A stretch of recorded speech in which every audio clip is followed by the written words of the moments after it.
So Sergio Martinez defeats Julio Cesar Chavez Jr. Unanimous decision over 12 rounds. Before I get into that, I just want to address my absence. I've been away from YouTube for the last week. The reason being is my account actually got suspended. Some fool decided to start flagging my videos, which resulted in my account getting suspended. I appealed the suspension, and I appealed the decision of YouTube to take down one of my videos that got flagged. It seems that in the time between my appeal and now, my appeal was accepted by YouTube. They put my video back up. So, you know, the suspension was lifted. I didn't even realize, but that's the reason I didn't do no prediction videos this week, because my account was actually suspended. So it disabled my ability to upload any videos. But anyway, we're back up now. So yeah, let's get into this fight, man. Martinez against Chavez Jr. I thought that this fight would be a difficult fight for Martinez. I thought it would be one of his most difficult fights in recent years. It actually turned out to be, at least for the first 11 rounds, it turned out to be one of his easiest fights of his entire career. Very easy fight for Martinez. The big thing in this fight was always going to be whether Martinez could get Chavez Jr.'s respect, right? Because Chavez Jr. is a relentless pressure fighter, yeah? And with guys like that, you have to be able to get their respect with your own punching power to keep them off. And that was a big question. Would Martinez be able to do it? And I had my doubts about whether he could. You know, Andy Lee couldn't do it. Obviously, Andy Lee's not as skillful as Martinez, nowhere near as quick or athletic, but Andy Lee's a decent puncher. He's not a devastating knockout artist, but he's a decent puncher. And he was catching Chavez Jr. in there, and Chavez Jr. was just laughing at him. I mean, it didn't affect him in the slightest, you know?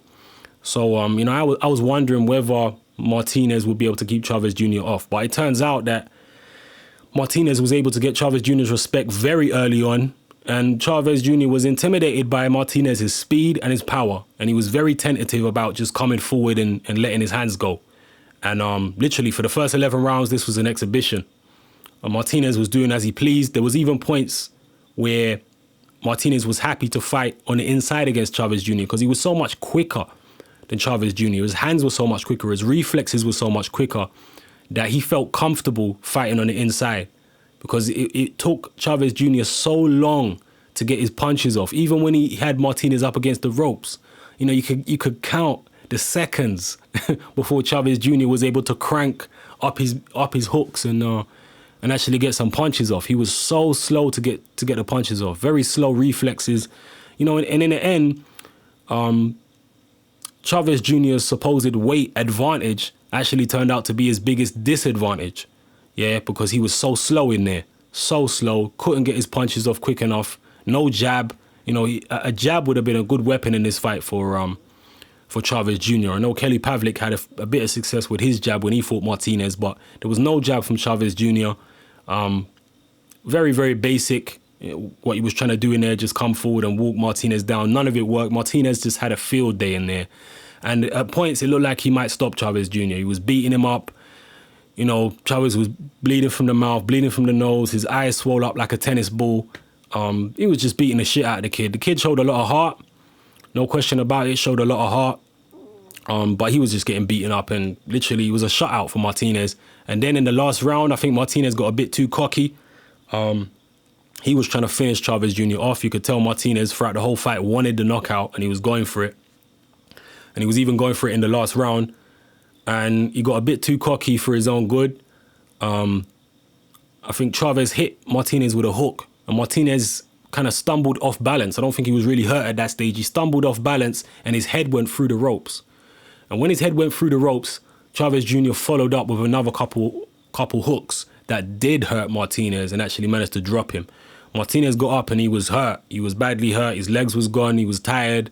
He was holding on. He was trying to move around. But, you know, Martinez survived it and, saw the final bell and won a very wide and very deserved unanimous points decision. There's talk of a rematch in this fight, of this fight now. I hope that don't happen, because really and truly the only reason why Martinez got caught in the last round, as far as I'm concerned, is because he allowed himself to get caught, because he was going for the knockout himself. It's true that in a rematch, Chavez Jr. will probably have a bit more confidence, because now he knows that he can hurt Martinez. But at the same time, I think that might play into Martinez's hands, because if Chavez Jr. goes in there, you know, and lets his hands go even more, then he's going to leave himself open even more, right? And it's going to give Sergio more opportunity to land his own shots. You understand? So I don't see a rematch going any way different than the first fight. If there's a stoppage in a rematch, I think there's more chance of Chavez Jr. being stopped, to be honest. Yeah, if he wants to start letting his hands go, he's going to leave himself open and he's going to get himself hurt. So I don't want to see that fight, but I wouldn't be surprised if it actually happens, because Sergio Martinez is 37 years old now. He hasn't made the big money in boxing that Manny Pacquiao, Floyd Mayweather and Miguel Cotto have made. He hasn't made that kind of money, and he wants to make that kind of money before he retires. He's 37 years old, you understand? And he might see a Chavez Jr. rematch as easy money. So why not take it? You know, rather than fighting a dangerous guy like Gennady Golovkin, who is pretty much unknown apart from hardcore boxing fans. No one really knows about Golovkin. The fight wouldn't sell that much. You understand? He could move up and face Andre Ward, but again, Andre Ward is not one of the biggest draws in boxing at the moment. You know what I mean? He did his market value a lot of good with the Chad Dawson win, but he's still not up there with the big earners. You understand? So I don't think Martinez will take that fight either. I think that fight is too risky for Martinez. Don't get it twisted. I'd like to see it, but I just don't think Martinez is going to be willing to take that kind of risk at this stage. I don't think he'll fight Ward. I think and I don't think he'll fight Golovkin. I think that's another fight that he'll think is too risky for not enough reward. Even though I'd like to see that as well. I'd love to see the Golovkin fight, but I just don't think Martinez is going to have the, the stomach for that fight at the moment. I'm not saying Martinez is a coward or anything like that. If Golovkin was a big name in the sport, I think Martinez would take it. But, at this stage, I don't think Golovkin has enough, market value for Martinez to want to take that risk. I think more than likely he will actually take the Chavez Jr. rematch. He might even go after a Canelo fight.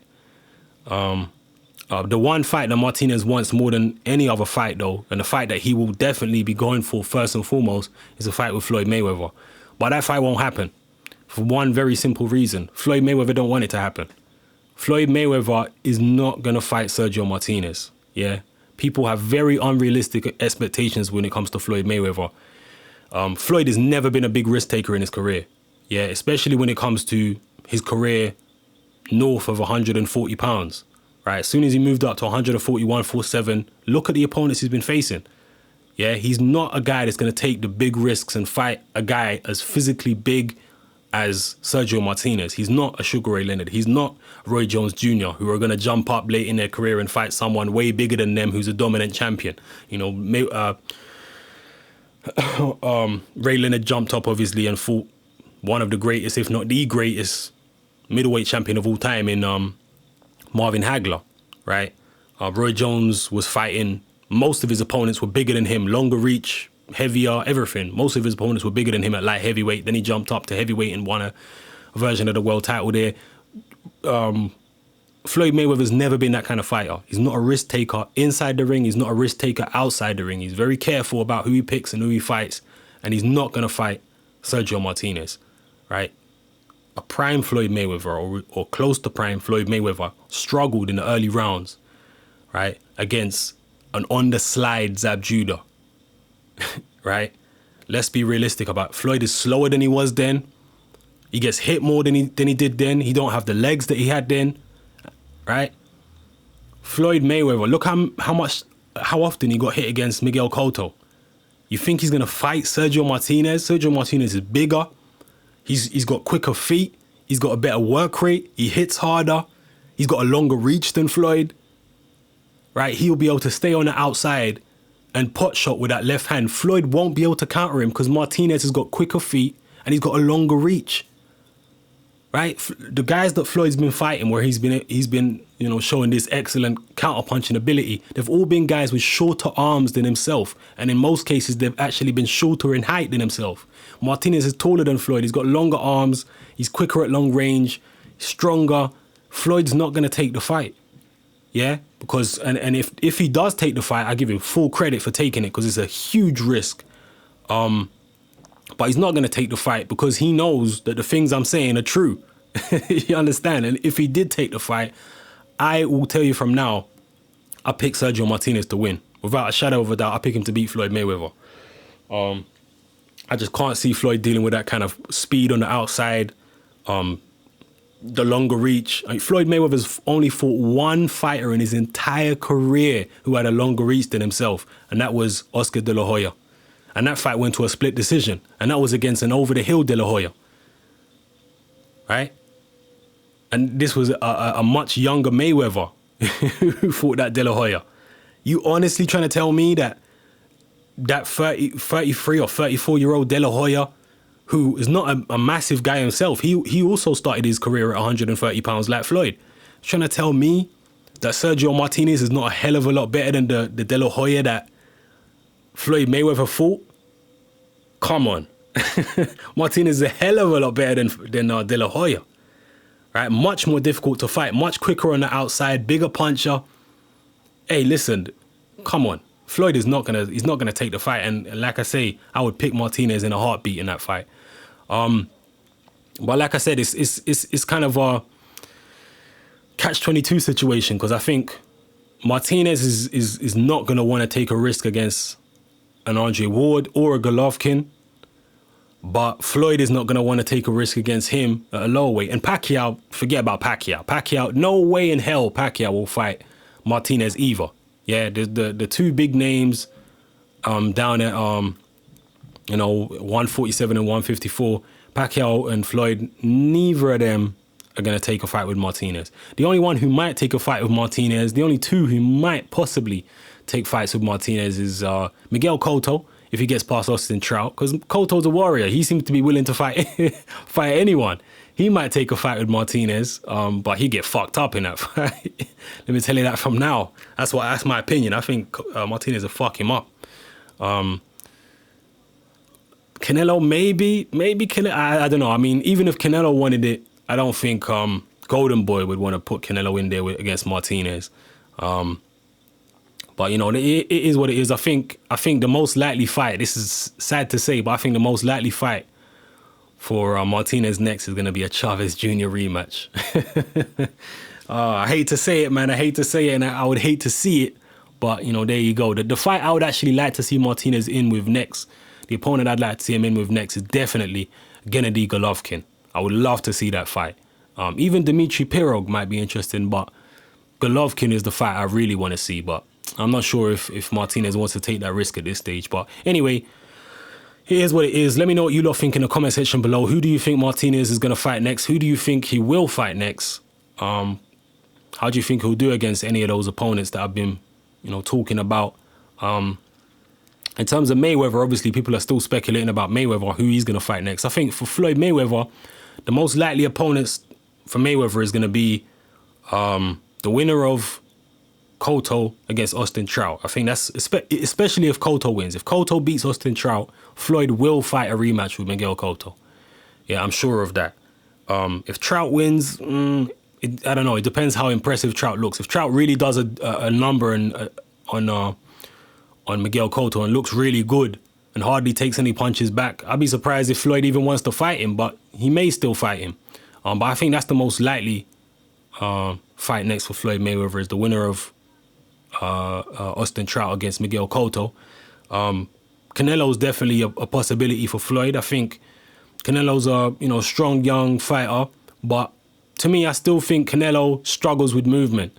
And I think I would make Floyd the favorite to beat Canelo. I don't think it will be necessarily an easy fight. Canelo's very strong, very powerful, very heavy-handed kid, very confident in his own ability. But I just see if Floyd uses the right movement, I think he can get the job done and get a decision over Canelo. I don't see him stopping Canelo. I know a lot of people are saying Floyd's going to stop Canelo, this, that, and the other. People always get so carried away with Floyd Mayweather. These same people were saying that Floyd was going to walk down Miguel Cotto and knock him out in like 6 rounds or something. People get so carried away with Mayweather. He's not going to stop Canelo if they fight. I would probably pick Floyd to win a decision in that fight. I think Canelo's got a chance. Don't get it twisted. Canelo does have a chance. He's a big, strong kid. Good boxer. But I just think that the movement. You know, Canelo's still got slow feet. His hand speed is definitely improved. He's a good combination puncher, but he's still got slow feet, man. Still got slow feet. And I just think Floyd, even though Floyd's foot speed has slowed himself, you know, he's definitely slowed down in terms of his feet himself. I still think he's got quicker feet than Canelo, and I think he'll be able to use that and his long arms, because he's still got a longer reach than Canelo slightly. He'd be able to use that to his advantage and get a decision in that fight. So, yeah, it's either going to be Cotto or Trout winner, Canelo, or one fight I know Floyd would really love is a fight with Tim Bradley. I know he'd love to fight Tim Bradley, and I would definitely pick Floyd Mayweather to beat Tim Bradley. I think Tim Bradley's a good fighter, but I just think he's too short, too small for Floyd Mayweather. His arms are way too short. He's not a big puncher. I just see that as pretty easy work, actually, for Floyd Mayweather in terms of styles. Another possible fight for Mayweather would be Pacquiao. Yeah, seems strange at this stage, but I wouldn't be surprised if you see that fight now. The fight does not have the same appeal that it once had.